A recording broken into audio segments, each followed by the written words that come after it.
Has anyone seen the movie The Core? I've yet had to have the misfortune to see this. Isn't that the one where the Earth's core stops spinning? Yeah, the Earth's outer core stops spinning, so it stops creating the electromagnetic field. And apparently, for some reason, this turns the Earth into a fucking microwave. Mm-hmm.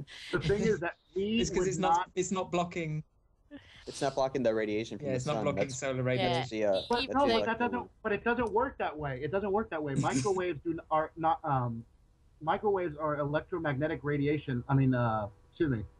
If we lost the electromagnetic field, it would not turn the planet into. Yes, the magnetic field. The Earth would not turn into a microwave. Microwaves are not affected by magnetic fields, and the microwaves from space are way too weak to affect us here on the ground. Yeah, there was he's on my subs. We would get burned alive by other forms of radiation. Not if we lost the magnetic. Hang on. I watched a YouTube video by a physicist guy on YouTube, and he answers questions. And one of the ones he dealt with was, if in a scenario like the one they pose in The Core, how buggered would we be? And it turns out not as much as they're kind of suggesting in the film. You've got to give them that they're going to amp it up to make it look like the world will end if they don't go down to the core, defy all known laws of gravity, and then come back. Because the atmosphere will do a reasonable job of protecting us. It'll, more stuff will get in through at the surface, but it will still absorb a fair amount of it. Another really bad thing in that movie was when they're drilling down into the core of the Earth, they crash into some like giant crystal thing. Oh, the geode. Yes. But the funny thing is that so that they can get out, they all get out of the ship. But wait, no. And they're not crushed to death by the pressure. Exactly. At that or depth, the heat. At the depth inside of that thing, at the depth that they supposedly were, the pressure down there would be at 800,000 pounds per square inch. Oh, I don't know what the pressure increases, but I mean, at the surface, it's what, 400? No, it would be 5. What's the surface pressure in psi? It's 800,000 pounds per square inch is more than 50,000 times the atmospheric pressure at sea level. Excuse me. So it's 40. So I'm guessing on sea level it's what, 40 psi, 4 psi. 15. It's about 15 psi at sea level. Okay, well, still, it's ridiculous. It's a shitload amount. Isn't that more than it is at the bottom of the ocean at the depth they would be at?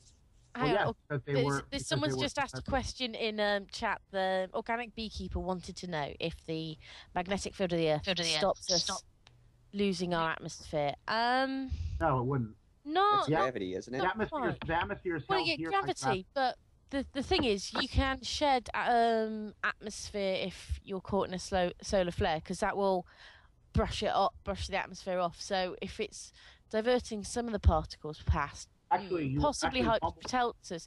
But this is more in the realms of where you'd need an astronomer or someone more physicsy than myself. Womble's Isn't that what happened to Mars? Yes, I was just about to say that's what happened to Mars. Womble's actually right. But the thing is, the dual problem with Mars is it also didn't have a recycling system for the carbon dioxide, because although we've burning fossil fuels, we've really messed the system up. What used to happen all the time was CO2 would get deposited in limestones and other sorts of things and get bound organically in the carbon, and then you'd have volcanoes spewing out the CO2 every so often. So that would kind of keep some balance going. Somebody's echoing again. Whatever his name is. Someone that doesn't do a proper science has said Venus still has an atmosphere. Well, it's still a geologically active planet, although its geological activity tends to work in cycles, we think. And that you've got massive, dense cloud cover there, and there's some vestigial magnetism, so there's a weak magnetic field, but it's quite a dense atmosphere, so it will depend on what's going on. Mars has been dead geologically for a while, we believe. I actually have a question for Colin about, because this is one of those environmental disaster movies. The Day After Tomorrow, is any of that shit possible at all? I mean, I know that if theoretically the transatlantic current could stop flowing.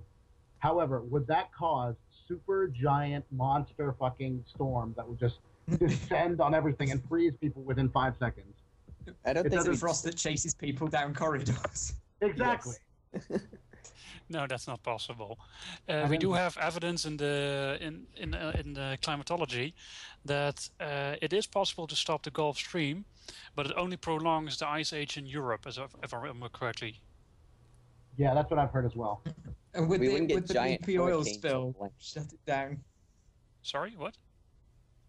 Would the BP oil spill shut down the Gulf Stream? Oh, no. I told fresh his newest water video would. today. That would Fresh just make water it all would do that. sticky. Fresh water would do that. I would highly recommend looking up the paper that Potholer mentions in that video because it is an absolute joke. The paper is 2 pages long. Really? It has three references, one of which is the author's own. It's one of his patents. Oh my Jesus. I mean, it's fair enough if you are someone that is, a serious hardcore researcher and you're producing some stuff and you have to refer to your own earlier work. But I would expect that sort of something to be, it's at least 4 or 5 pages long and a massive list of a page or 2 of references. Potholer described it as the crappiest paper he's read outside of the creationist literature. Guys, quick question from someone on the chat. Gaglamesh731 asks, if the current stops, don't bacteria that produce sulfur breed like crazy, which would lead to green skies and purple oceans? I'm not sure about how the colouring would affect, but I know I have watched there's a brilliant BBC documentary series called Earth, the Power of the Planet, narrated by a volcanologist.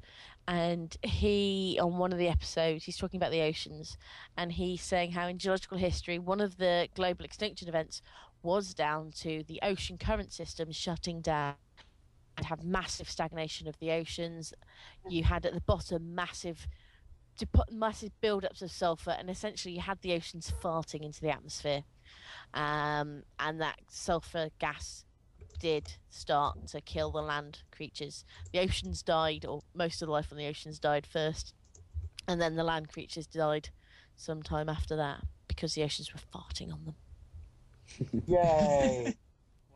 Have you ever thought about writing textbooks, Womble? Actually, I think we could do the SkepticTV comedy textbook. Well, that was our plan originally. It was to maybe. What was your idea, Womble and Silence? I've got the aforementioned offending item in my hands at the moment. I've just pulled it out, but one of the reasons why we had this week as opposed to last week as our first show is we needed to do a tech test, and another one was because myself and Sound, where he went along as my sound sidekick, had the opportunity to go listen to a I think DPR wonderful sidekick because you're the woman. talk by someone I actually genuinely would say is claiming to be a geologist, because from what I understand their degree is in environmental science. Yes, I was also on the Magic Sandwich Show, but that was a different day. But yes, so he claims that his degree is in environmental science, but he claims his degree is in biology and geology, as if he's done a joint honours.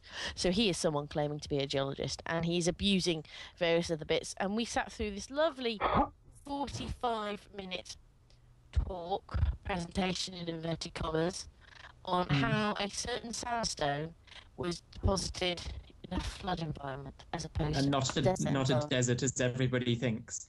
I mean, I will admit, to anyone that didn't have the background and wasn't clued onto it, it would have sounded very convincing. But knowing that he's got an agenda, this chap, I'm not going to say his name, and knowing that his ministry is of the ilk that if it disagrees with scripture, then we ignore it. He released a book, and me and Sound kind of looked at each other, and being the organised chaps that we were, we managed to just about scrape together the cash to buy it. And